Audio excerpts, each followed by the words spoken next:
Bem, amigos do Bola Presa, eu sou o Denis. E eu sou o Danilo. Estamos de volta com mais um resumo da rodada. É só o segundo dessa temporada, então vale uma reintrodução.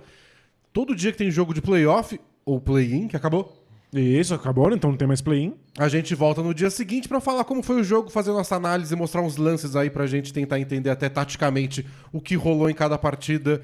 E assim a gente vai contar a história dos playoffs de pouquinho em pouquinho. Boa, a gente não quer só mostrar os melhores momentos, a gente quer contar a história do jogo, quais foram os elementos principais pra partida acontecer da maneira que aconteceu. E pra isso a gente separa aí umas jogadas pra discutir taticamente pra vocês. Então segue o canal aí pra você receber as notificações sempre que a gente lançar, mas bom, todo dia na hora do almoço que teve o jogo de playoff de anterior, tem vídeo analisando, e hoje a gente vai falar dos dois últimos jogos do torneio Colher de Chá, o play-in, que ontem serviu para classificar os nonos colocados para os playoffs em cima dos oitavos, o que quer dizer também que eu acertei nossa aposta do podcast na KTO. Parabéns. Danilo Parabéns. perdeu. Eu morri de medo que nós dois íamos perder. Era bem Porque possível, é uma né? possibilidade. Era uma possibilidade.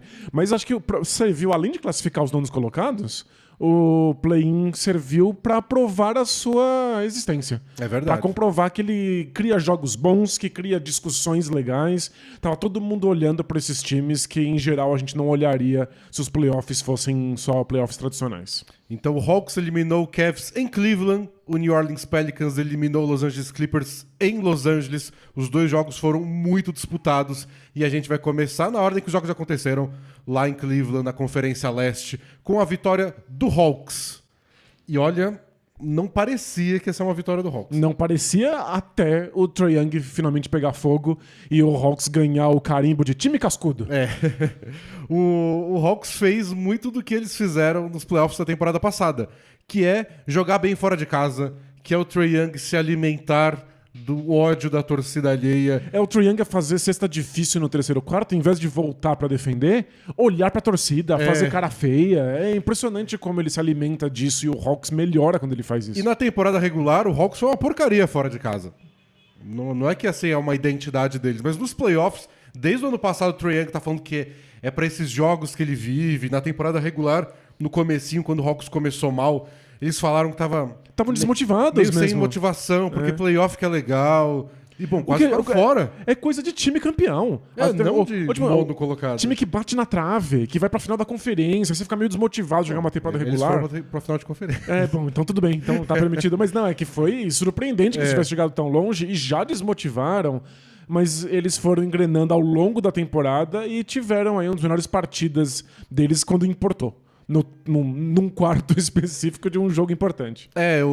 A grande notícia do jogo foi que o Jarrett Allen, o pivô do Cavs, que tinha desfalcado o time nos últimos 45 dias, incluindo aí o último jogo do play-in, quando eles perderam pro Nets, foi lá, testou, fez o aquecimento antes do jogo, falou, quer saber, eu vou.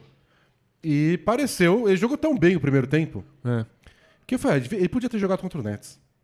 Não é possível. Possivelmente. Não é possível que ele melhorou tanto. A questão do Jarrett Allen 2 dias. é que ele tá sentindo desconforto no dedo, mas pelo jeito o desconforto não atrapalhou ele o suficiente pra que ele tivesse uma boa partida. No segundo tempo ele jogou menos tempo, foi bem mais discreto, mas no primeiro jogou bem de verdade, deu os tocos, protegeu o garrafão. Eu só fiquei desesperado quando ele enterrava muito forte. Eu falava, faz uma bandejinha. Não precisa enterrar não, vai machucar mais ainda esse dedo. Finger roll. Cuidado, filho. E, não sei, pareceu o Cavs que a gente conhece.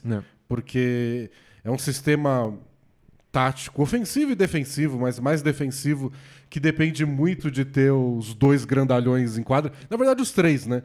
Porque aí você empurra o Lauri Markkanen pra posição 3, aí joga o Evan Mobley podendo sair mais do garrafão, com a segurança que o Jarrett Allen tá lá dentro. Eles são um dos melhores trios em saldo de pontos. O Markkanen, o Mobley e o Jarrett Allen de toda a NBA. Então, realmente faz diferença estar os três em quadra. E calhou que no primeiro tempo o Markkanen acabou sendo até mais protagonista, pelo menos não criando jogadas nem assim, mas ele tava finalizando tudo, acertou 5 bolas de 3 logo de cara e foi o cestinho do time, aliás. Não é alguma coisa que eu esperava. Não, definitivamente. Foi impressionante. Mas foi um grande jogo do Lauri Markkanen ofensivamente, mas acabou sendo que ele foi protagonista também pelo motivo errado. O jogo pode ser definido em 2 jogadores. Lauri Markkanen e Trae Young. Porque foi o cestinha de um time, o cestinha do outro. Foi o alvo principal dos adversários na defesa de um time e do outro. Os dois são os elos mais fracos de suas respectivas defesas e os dois times conseguiram explorar isso muito bem. E aí foi curioso, porque a história do primeiro tempo é o Cavs atacando o Trae Young sem parar. Sem parar. E o Trae Young não tem muito o que fazer. Tanto que o Hawks começa, eles ficam mais do que 16 pontos atrás no placar, e eles começam a reação deles quando o Trae Young vai descansar um pouco e o Bogdanovic entra na partida. Porque dá uma estabilizada na defesa deles. E o Bogdanovic entrou muito bem, acertou acho que os primeiros 4 ou 5 arremessos dele, então serviu para aquele domínio do Cavs no começo do jogo não virar uma diferença colossal. E só faz sentido pro Hawks o Trae Young estar em quadra se ele é tão atacado pelo ataque adversário se ele estiver fazendo chover ofensivamente. E geralmente ele tá. E aí foi o que ele fez a partir do terceiro quarto. Então, no terceiro quarto, ele começou a acertar a bola de 3 e infiltrar, fazer a defesa do Cavs começar a se confundir, parecer tão sólida como foi a temporada inteira no primeiro tempo. E aí foi um dos melhores momentos do Hawks na temporada. Aí o Hawks começou a atropelar. E se você somar só os pontos do Trae Young e vindos de assistência do Trae Young no segundo tempo, é mais pontos do que o Cavs inteiro fez na segunda etapa. Muito impressionante. Foi um domínio absurdo. Eles viraram o jogo, o Cavs conseguiu ficar perto, chegou nos minutos finais, faltando 3, 4 minutos, ainda com o placar bem apertado, mas o Hawks na frente e conseguiu segurar essa liderança até o minuto final. E aí os problemas do Hawks foram por causa do Trae Young e os méritos do Hawks foram por causa do Trae Young. É impossível ele estar em quadra e ele não ser o protagonista de absolutamente tudo que acontece, né? E eu separei uns lances pra gente ver como foi essa montanha-russa de emoções envolvendo o Trae Young. Boa, bora lá. Então tem aqui, por exemplo, o começo do jogo, primeiras posses de bola, o Garland tá sendo marcado pelo Trae Young e eles vão ao ataque. É só isso. Quem tá sendo marcado pelo Trae Young vai pro ataque. O Capela sai muito alto no pick and roll pra dar uma pressão no Garland. Pra ajudar o Trae Young. E aí o George Allen tá livre. E aí tá livre. Aí quando o Gallinari sai pra fazer a cobertura, tá a dupla de pivôs que a gente se acostumou a ver ao longo da temporada. Eles têm esse entrosamento muito bom. Eles passam muito bem a bola um pro outro, né? Aí agora é o LeVert sendo marcado pelo Trae Young, então bola no Caris LeVert. E ele vai pro mano a mano. O Mobley abre lá na zona morta para dar mais espaço pro LeVert, que vai de um lado pro outro. O Trae Young eventualmente desiste e tenta só dar um roubo de bola. Ou seja, ele deixa o LeVert passar completamente. E aí o DeAndre Hunter tá na cobertura, e aí com isso ele deixa o Markkanen livre. Bola de 3 do Markkanen. Não precisa ser o jogador marcado pelo Trae Young que finaliza, mas ele acaba tendo espaço suficiente para encontrar um passe, por exemplo. Pois é. Aqui o Trae Young perde o rebote pro Okoro e repara no Trae Young. Ele vai seguir o Okoro, bem de longe. Mas o Okoro já tá sendo marcado. O Hunter já tá no Okoro. Então vai marcar quem, Trae Young? Deveria ser o Markkanen. Ele se enganou, a defesa do Hawks quebrou. Ele não percebeu que tinha rolado uma troca de marcação por causa do rebote ofensivo, nem olhou pra ver quem ficou livre. Quando ele olhou, tava aqui, ó. Tinha que pegar um ônibus. A questão do Trae Young não fazer baldeação. Não é só que o Trae Young tem problemas físicos pra parar os adversários, problemas técnicos, ele também toma umas decisões às vezes. Aí ele fica meio perdido, ele tenta roubar a bola quando não deve. E aí bola de 3 do Markkanen. E aqui de novo, a gente piscou, o Garland já passou pelo Trae Young, e aí o Bogdanovic teve que vir na cobertura, você viu já? Tá aqui no meio do garrafão, o Okoro ficou livre. Na zona morta. O Garland acabou nem passando, atacou, mas aí o rebote ofensivo ficou com o Jarrett Allen. Dessa vez é o Rondo em quadra. E aí o Rondo fica muito inteligente nesse lance. Ele foi muito mal no jogo, a gente vai falar mais disso. Mas aqui ele solta a bola no Garland já fazendo um bloqueio. Porque pra garantir que o Trae Young vai ter que pegar o Garland. Você envolve o Trae Young no jogo, o Garland passa pelo Trae Young como se fosse nada. O Bogdanovic, de novo, tem que sair do jogador dele para fazer essa cobertura, mas ele próprio, o Bogdanovic, é batido pelo Garland num giro bem bonito. Porque marcar em movimento é muito mais difícil, né? E aí, de novo, o Rondo atacando o Trae Young, vira um passe pro Jarrett Allen quando o Gallinari sai pra cobertura. Aí que eu fiquei preocupado com o dedo. Então todo mundo, sempre o Trae Young é batido, sempre tem que ter uma cobertura que deixa alguém livre. Aqui o Garland Tipo, 2 bloqueios já tá 1 quilômetro de distância. E esse Triang nem tentou correr, né? Ele tem o passe pro Markkanen de novo, porque o Bogdanovic saiu. Mas como o Bogdanovic não se compromete, ele tem um arremesso completamente sem marcação. E agora, essa é legal porque parece que ele vai atacar o Trae Young de novo. E aí o Bogdanovic já se posiciona para não deixar ele usar o corta-luz para não atacar o Trae Young. Mas ele dá um corredor pra cesta. Ele dá um corredor para cesta. Aí acha o passe pro Markkanen porque o DeAndre Hunter foi pra cobertura. Mesmo quando não esteve envolvido, o Triang esteve envolvido. Até porque o companheiro dele tava tentando evitar que ele fosse envolvido, aí abriu um corredor. Que desespero.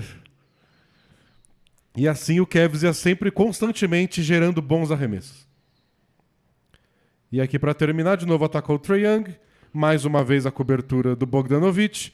Dessa vez o passe chega no Caris LeVert. E mais uma bolinha de 3 aí no fim do segundo período. E é isso, o Hawks só podia torcer pro Cavs errar essas bolas de fora, né? Aí aqui já tá o outro lado da moeda. Esse aqui é o Trae Young no segundo tempo, atacando. A gente vê ele procurando o Markkanen. E a gente perde o comecinho do lance, mas o Markkanen já estava marcando o Gallinari, e como o Gallinari sai para fazer o bloqueio, tem uma pré-troca. Então o Cavs já trocou a marcação para o Markkanen não ser envolvido. Aí o Bogdanovic vai lá também, já que ele é o marcado pelo Markkanen. Vai ter 2 bloqueios, até a gente envolver o Markkanen. E aí quando eles fogem, olha essa confusão, tipo, não vamos trocar, não pode vamos. ser, não pode ser.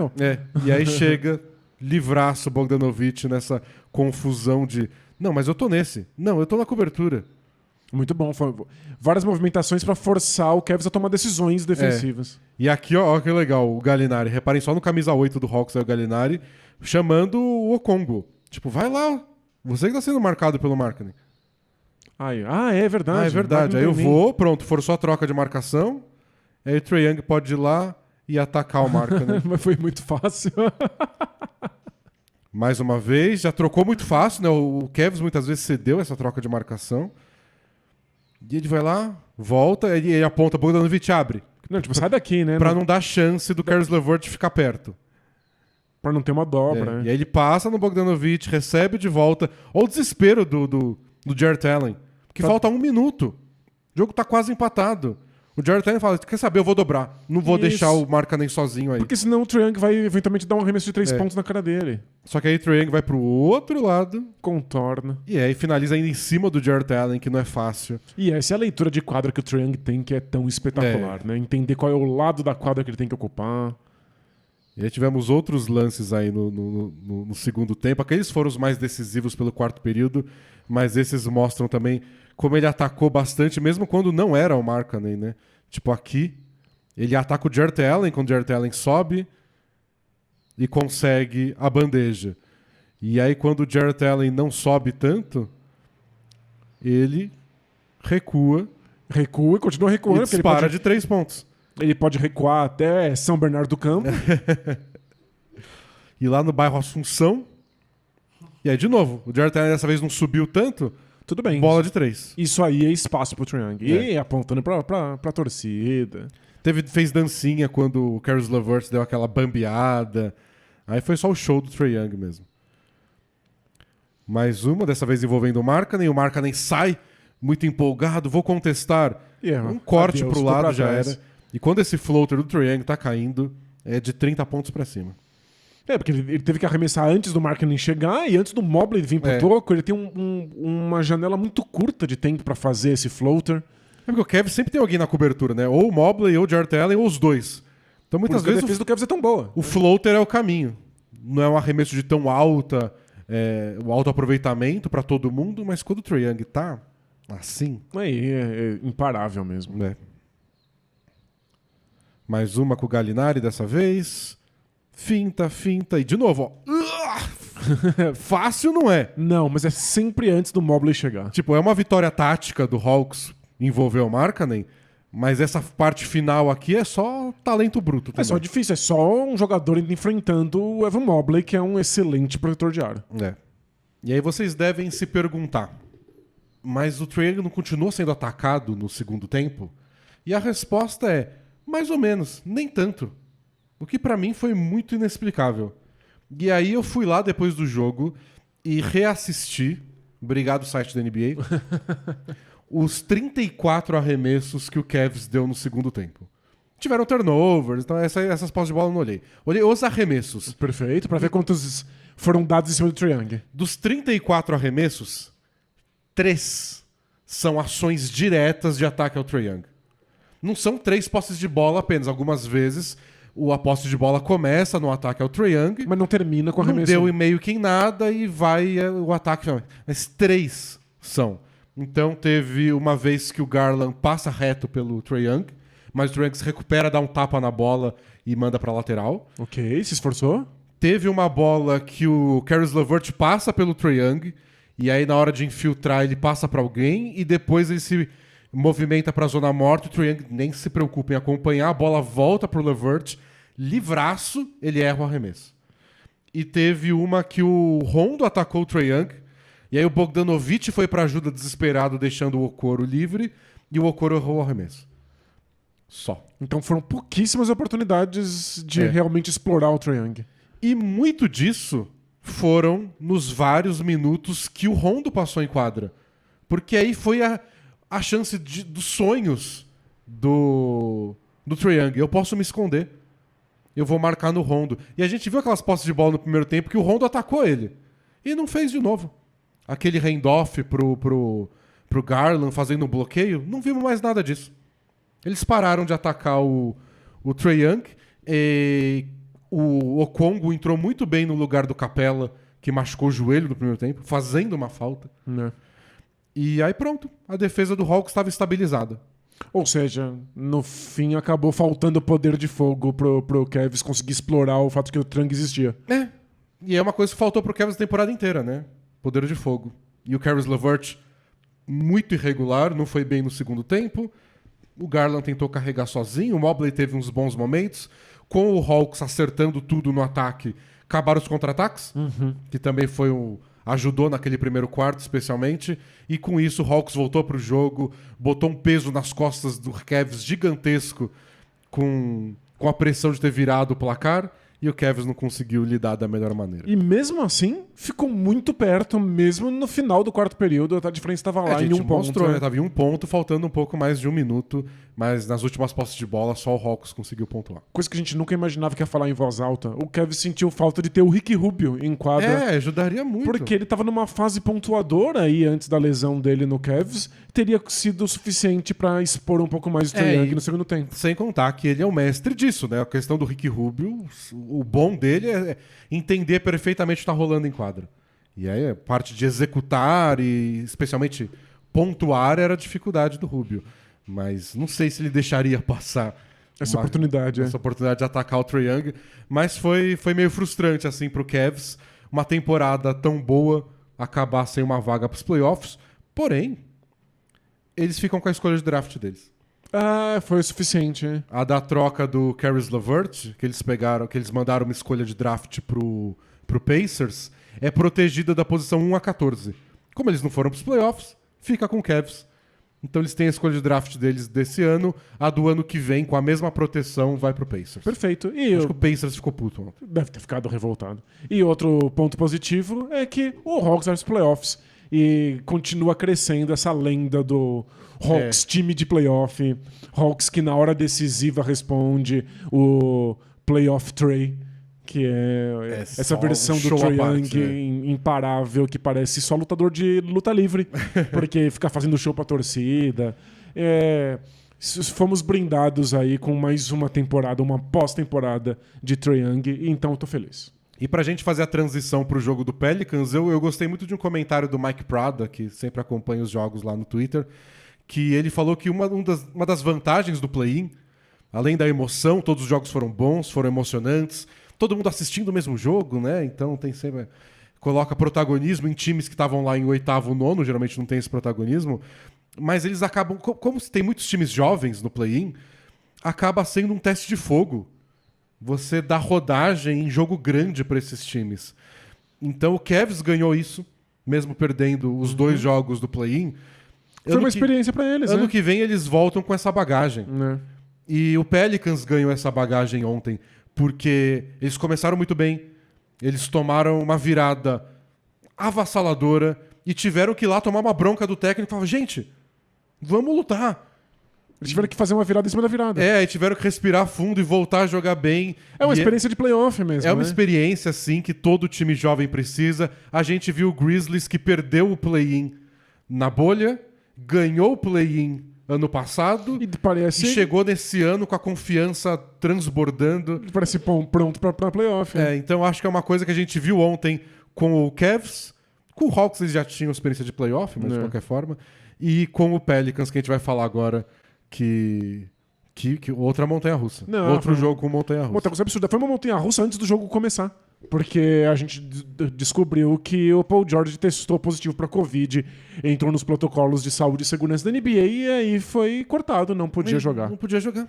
E é Só isso, isso. é um jogo único. Você não tá disponível porque você tá positivo, é isso, acabou. Já era. Ele errou o timing. Ele pegou nossa. Covid tarde demais. Era em janeiro que todo mundo pegava o Paul George. A NBA tava bombando. E eu tava pensando isso esses dias. Faz tempo que ninguém entra no protocolo de saúde e segurança da NBA, né? É. Porque teve aquela leva no começo do ano e depois nunca mais. E o Paul Caiu. George foi bem agora. Nossa, muito azar. Depois veio a confirmação que o Luke Kennard não ia jogar também. Então ficou meio sem opção. E depois ficou mais sem opção ainda durante o jogo, taticamente. Porque não tava rolando com os pivôs, Zubat e o Hartenstein. Então o Tyronn Lue ficou meio que tipo, ó, não posso botar o Paul George no jogo. O Kawhi já não podia desde que a temporada começou. Kennard eu não posso. O Zubat e o Hartenstein estão Não mal. funciona? São 5 jogadores, que podia ser o time titular deles. Que- Não exatamente, mas... Mas poderia? 5 jogadores importantes que não dá pra botar em quadra. Então vai o resto. E o resto jogou muito bem. Isso foi o mais impressionante. O começo do jogo parecia que ia ser só um atropelamento de trem.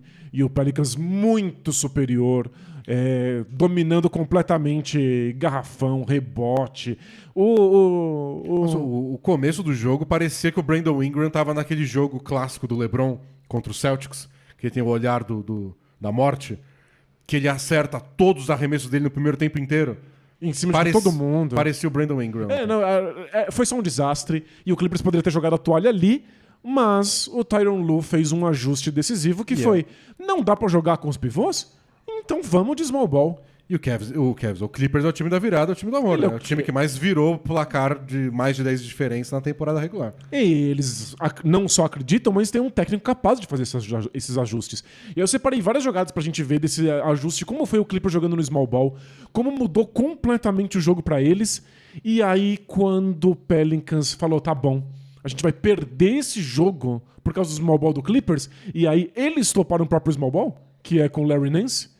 Aí eles finalmente conseguiram responder e aí viraram a virada. Eu adorei o quinteto final do Pelicans no jogo, que era o Brandon Ingram, 2 novatos e 2 caras que chegaram numa troca 2 meses atrás. Fascinante, E é isso que virou o jogo pra eles. E aí a história desse jogo foi: nenhum dos times deveria usar pivô. Quem usou pivô perdeu. E aí dá pra ver aí nas jogadas que eu separei. Então a gente já começa aí com o small ball do Clippers, eles não tem nenhum pivô. Isso quer dizer que o Valanciunas não tem função. Ele vai ter que marcar alguém aí no perímetro. A gente já tem o Jackson Hayes, que é esse com a mão levantada aí, mas ele tá mais acostumado. Ele tem marcado os jogadores de perímetro desde que ele assumiu essa posição, na posição 4, ao invés de ser reserva do Valanciunas.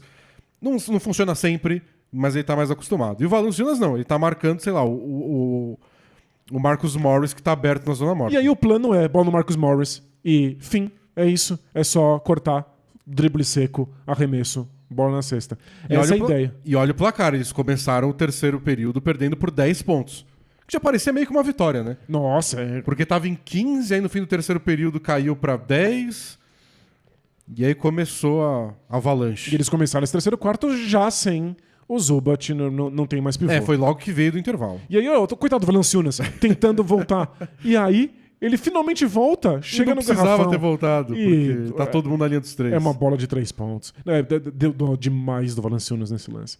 Aí, de novo, mais um contra-ataque, mais uma corrida. E aí, já estamos vendo já o Larry Pelicans Nance. sem o Valanciunas, né? O Larry Nance. Porque não dava. Eles pediram tempo, assim, imediatamente. Tomou 7-0, eles pediram tempo, saiu o Valanciunas. Mas aí, explica aí o basquete moderno. Olha como não tem pivô, olha como você infiltra. Olha como tem mais espaço para os jogadores de perímetro baterem para a cesta, atacarem o aro. Então, muita gente ficou elogiando o Tyronn Lue ontem no Twitter, durante o jogo. O LeBron tweetou que ele é o melhor técnico do basquete. Mas... assim, foi um bom ajuste.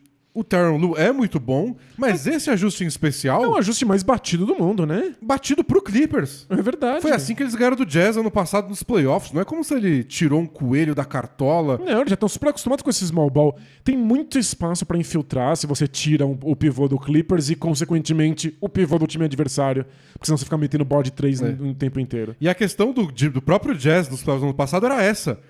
Eles tiravam o... Mesmo quando o Gobert não estava em quadra, ou mesmo com o Gobert lá, tanto faz, o que eles não conseguiam era segurar os caras no mano a mano. E foi o que o Clippers fez ontem. E aí, pontua na cara, infiltra, aproveita que não tem cobertura. Sem pivô, o Marcus Morris, quando sofre a dobra de marcação, não tem que arremessar nem passar, ele pode ir pro garrafão. Ele fugiu pro lugar mais perto possível da cesta. Parecia que todo duelo individual era vantagem do Clippers. Tipo, eles conseguiam olha passar... quando o Valanciunas voltou pra quadra. E aí, tomou olha, bola de 3. É desastroso. Aí a diferença já tá em mais de 10 pontos pro Clippers. E aqui vale esse lance aqui. Vai gerar o contra-ataque, né? Mas a defesa do Batum no Brandon Ingram. Foi Porque só quando o Batum... tava imparável no primeiro tempo. Né? Quando o Batum assumiu a defesa do Ingram, que o Ingram parou de parecer o Jordan no auge.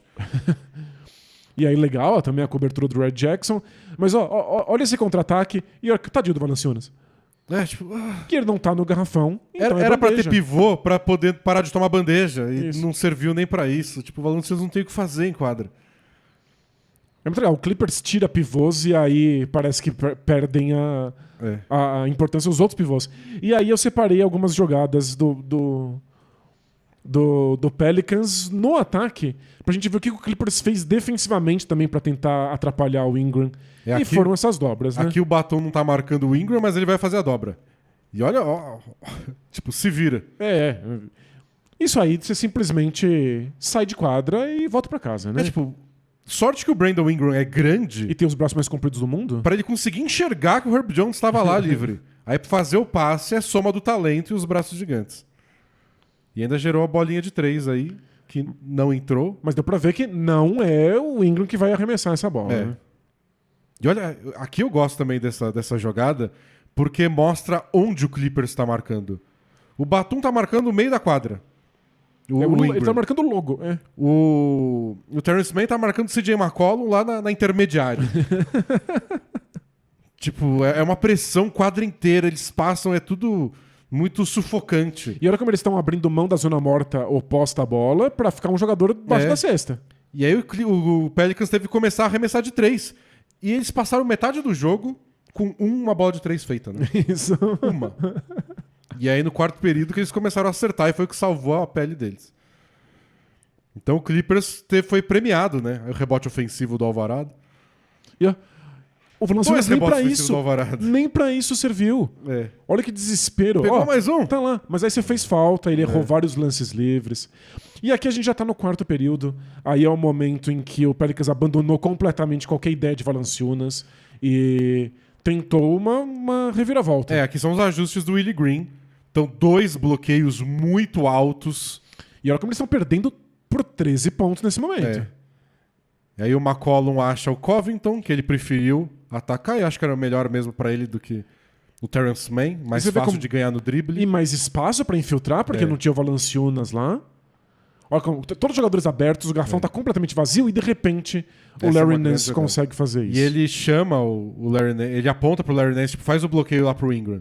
Ele faz o bloqueio, que parece que é pro Ingram sair livre, e o Marcus Morris tá de costas pro CJ McCollum, ele nem vê o passe. Não tem ninguém no garrafão, não precisa, né? E aí o Larry Nance pode explorar.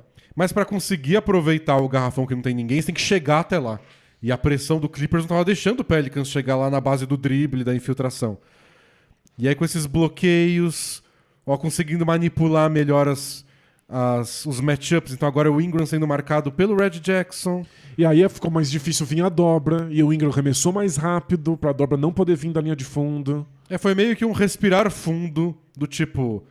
Onde a gente bota cada peça pra não ser sufocado? E conseguir respirar fundo e fazer esses ajustes depois que você perdeu o terceiro período por 20 pontos de diferença... Não, é impressionante. Ó, dobra, ele recua, aí chega o Larry Nance, aí abre um espacinho. Então, e abriu espacinho porque o Larry Nance atrai mais marcação fora do garrafão do que o Valanciunas. Tá com medo da ponte aérea nesse caso. E aí, espaços para simplesmente cortar pra cesta e enterrar. E outra coisa, né? A jogada começa na linha dos 3. Não no meio da quadra, igual tava sendo no terceiro período com aquela marcação sufocante. É difícil até manter o ritmo fisicamente pra isso. Até porque você falou, o Clippers tá jogando sem 5 jogadores né? do seu elenco. A rotação não é das maiores. E aí, o Larry Nance mantendo a bola viva. Só quero dizer que mais um rebote ofensivo do Alvarado. Impressionante. Ele que pegou o rebote. Então 3 rebotes ofensivos a gente já viu Mas do você viu Alvarado. que o Larry Nance que conseguiu. É, ele que brigou lá com 2 jogadores. E nesse momento, pra empatar o jogo, manter essa posse de bola, conseguir uma bola de 3. Foram ali 3. Parecia que o Pelicans tinham realmente mudado a história do jogo. Foram acho que 6 rebotes ofensivos, né, do Larry Nance no jogo. 3 viraram enterradas. Então 6 pontos só de pegar o rebote ofensivo e enterrar. Foram 7 rebotes ofensivos. 7 rebotes ofensivos. Peço perdão ao Larry Nance. E aqui veio a dobra de qualquer maneira e olha a paciência do Ingram. Continuou, atacou a cesta, não tinha pivô, ele só enterrou. Mas você viu como o time já tá um pouco mais preparado aqui, ó. Assim que a dobra chega, o Larry Nance corre pro meio do garrafão, falando, ó, eu sou uma opção de passe. E do outro lado, o Herb Jones Ficou podia ter livre. recebido aqui. Tipo, eu não vou ficar na zona morta porque o Ingram é um passe muito difícil pra ele. E ele se posiciona pra receber, o Ingram fala, não, quer saber? Eu dou conta. Essa aqui eu dou conta. E isso foi impressionante. Nesse momento crucial do jogo, eles estão perdendo por 1. Olha a paciência do Ingram nessas dobras. De novo dobra e o McCollum tá se livrando da marcação pra ele ser uma opção de passe. E aí ele arremessa. Bolinha de 3, quase errou. Não, mais um rebote ofensivo. Você viu, o Larry Nance muito mais útil do que o Valanciunas foi demais. no jogo. E aí bola de 3, o Trey Murphy, um dos novatos. Ele e o Herb Jones, os 2 novatos que eu falei. Ele, a transmissão até falou sobre isso, o melhor arremessador de 3 em aproveitamento de todos os novatos nessa temporada. E o Pelicans dependendo aí de 2 novatos no quinteto titular. De novo o Batum empurrando o Ingram lá pra longe. Ele quase veio a dobra e o Ingram passou a bola antes. E olha o Larry Nance dominando o garrafão, não sendo jogador de garrafão. Ele passa, acha o passe, o Herb Jones não se contenta em arremessar de 3. E aí o Clippers, que virou o jogo por ter jogado baixo, sendo punido por estar baixo. Exatamente.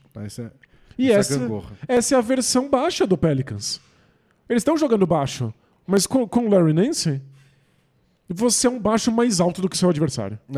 E foi o Larry Nance quem recebeu esse passe e conseguiu distribuir. Ele faz o bloqueio pra liberar o Ingram, como não liberam, ele fica livre. E aí tem que ter, tipo, pra quem eu vou passar a bola? Aí outra inteligência lá, outra jogada esperta do Herb Jones, cortando em direção à cesta. Aí atraiu a marcação. Aí o Terrence Mann teve que ir pra ele não ter uma enterrada livre. E quando ele vai, ele deixa o CJ McCollum completamente sem marcação. Que só dá um passo pra frente só pra humilhar. Só pra desequilibrar mais o Terrence Mann, acerta o arremesso. E aí o Pelicans não olhou mais pra trás. E aí, ó, olha essa dobra que não tem muita confiança de ser dobra. E o Pelicans teve a paciência de só girar a bola. E aí essa bolinha pra bater, subir e falar, vou entrar. Hoje eu entro.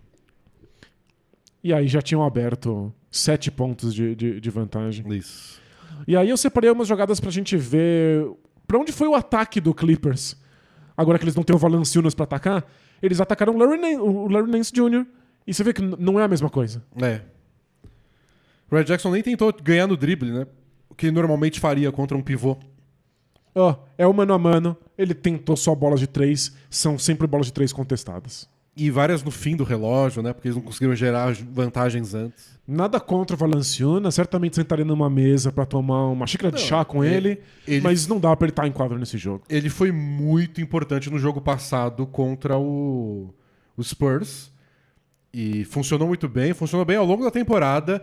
Mas tem sido uma constante com vários desses pivôs mais tradicionais. Contra alguns adversários, dependendo do quinteto que eles usam, não funciona. E não é demérito dos pivôs, é uma situação de pivôs na NBA. Tem jogos em que eles não conseguem ser úteis. O Gobert, por melhor que seja, se enfrentasse o small ball do Clippers, teria que estar no banco.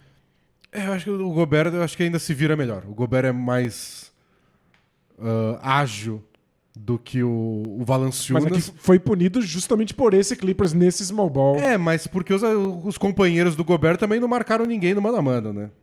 O Pelicans, pelo menos no quarto período, parou de ser batido todo mundo que marcava. O Marcus Morris olhava pra alguém e falava, beleza, eu vou te atacar no mano a mano. Pois é. E aí no quarto período, muitas vezes com o Herb Jones marcando ele, às vezes o Ingram conseguiu dar uma segurada. É isso, o Pelicans mostrou que a defesa deles não depende de um pivô embaixo da cesta, eles mantiveram aí dignos os duelos individuais, e aí foi o suficiente para poder tirar o Valanciunas e conseguir não só defender, mas melhorar muito ofensivamente. Mas foi um jogaço e o Pelicans abriu muito o placar no primeiro tempo, e quando a virada foi assim, do terceiro período, eles venceram por 20 pontos. E a torcida vibrando, e as bolas de 3 caindo, e o Pelicans perdido. Eu só queria pedir pra NBA parar de ter jogos assim, porque atrapalha a vida do blogueiro.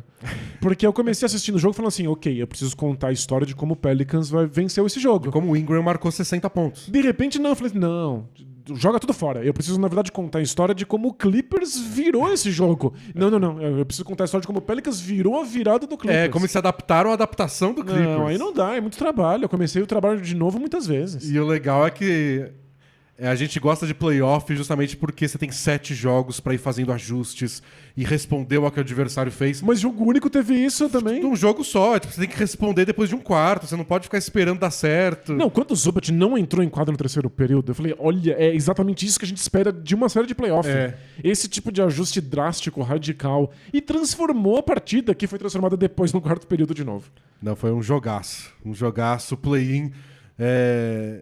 A gente pensou nisso quando a NBA implantou o play-in, né? Tipo, eles precisam dar certo. Porque os primeiros anos é o que a galera vai levar em conta pra saber se o modelo é bom. Ótimos jogos, não são resultados óbvios, não é sempre o 7º colocado e o 8º classificando. Times interessantes, ajustes porque tem mata-mata e vale demais. E nos últimos anos a gente teve uma combinação muito legal, que acho que pra NBA é perfeita também, não sei se vai rolar todo ano, que é destaque para times jovens, estrelas jovens. Então a NBA podia promover o play-in deles com, veja, Darius Garland, Evan Mobley, LaMelo Ball.